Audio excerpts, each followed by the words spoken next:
La désindustrialisation de la France, qui est un des pays européens qui a le plus souffert de cette désindustrialisation, oui, c'est dû au taux horaire. Mais pour donner une idée, la nouvelle Clio, la Clio qui est une des voitures les plus achetées en France et même en Europe, elle est fabriquée en Turquie. Hein, la dernière, voilà. Donc ça n'amène pas d'emploi en France Avec un malheureusement. prix Mais vous avez quand aujourd'hui, même avec un prix aujourd'hui, la Oh, Clio qui est aux alentours de.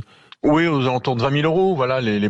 premiers tarifs, 20 et quelques mille euros. Encore une fois, pour les voitures neuves, c'est pour ça qu'ils s'en vendent de moins en moins. Il faut bien savoir que l'âge moyen en France des personnes qui achètent des voitures neuves, je parle des particuliers, pas des entreprises, évidemment, c'est 57 ans. Donc on Ah, oublie les jeunes, on oublie tout ça. 57 ans, d'accord? Et pour la c'est en voiture neuve, hein, c'est important de augmentation. le dire. Pour une voiture neuve, oui, pour une voiture neuve.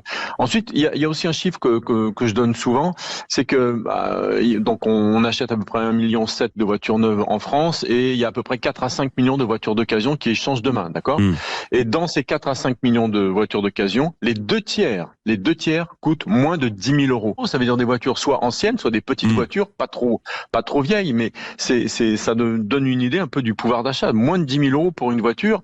Aujourd'hui, c'est soit une toute petite voiture qui a 5-6 ans, soit une beaucoup plus grosse voiture qui a plus de 100 000 km, voire 150 000. Hein. Et je reviens souvent aussi, et je le dis souvent, sur l'entretien des voitures qui est aussi, avec les pièces détachées, et la main-d'œuvre évidemment, mais surtout les pièces détachées qui ont énormément augmenté. Ça aussi, c'est un vrai problème parce que, vous savez, les voitures avec toutes les normes de sécurité, et tant mieux, parce que ça a sauvé des vies et ça a évité de graves accidents, beaucoup d'électronique, plus c'est plus cher à l'entretien, et ça compte aussi dans le budget, c'est énorme. Hein. Bien sûr.